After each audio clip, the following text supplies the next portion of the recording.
Oh, sorry. I didn't realize you were there. But, many thanks for coming. I have some fascinating information that I've been waiting to share with you. It has to do with something extremely small, but extremely ubiquitous. What I'm referring to are atoms. Atoms are the basic building blocks of all ordinary matter in the universe. Stars, planets, this room and everything in it. Even you and I are comprised of atoms. You may be wondering what I'm holding here in my hand. Well, it's a model depicting the nucleus of an atom, specifically, a carbon atom. The nucleus resides at the center of every atom, and it occupies a very small portion of the atom's overall volume. The nucleus consists of positively charged particles called protons, and, except for hydrogen, uncharged, neutral particles called neutrons. The number of protons defines each atom's identity. For example, all forms of carbon contain 6 protons in their nucleus.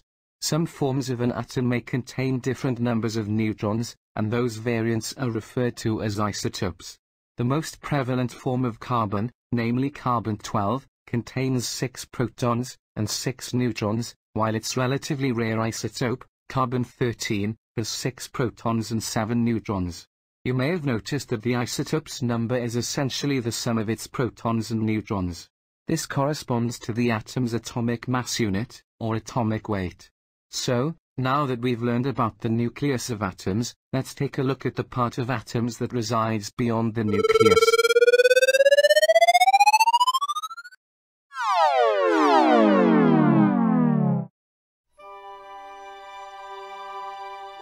This is a simplified depiction of the electron orbitals that surround the nucleus.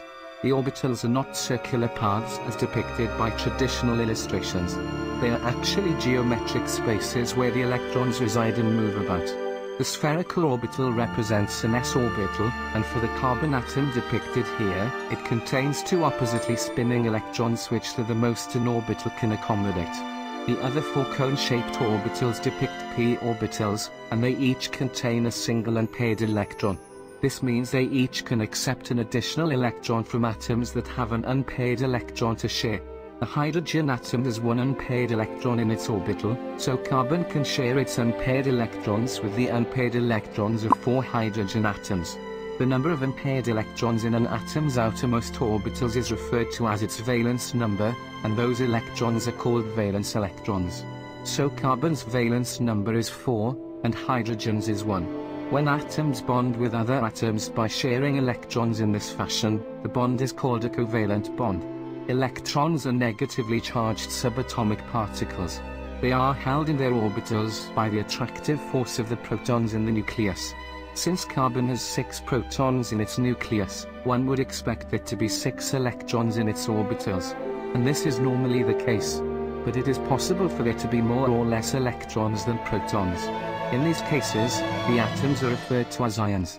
When protons outnumber electrons, the atom is called a cation and has a net positive charge. When electrons outnumber protons, the atom is referred to as an anion with a net negative charge. When oppositely charged ions bond with each other, the bond is called an ionic bond. I hope you were able to glean something useful from this discussion. Thanks for your interest, and I look forward to seeing you at the next video. Have a great day.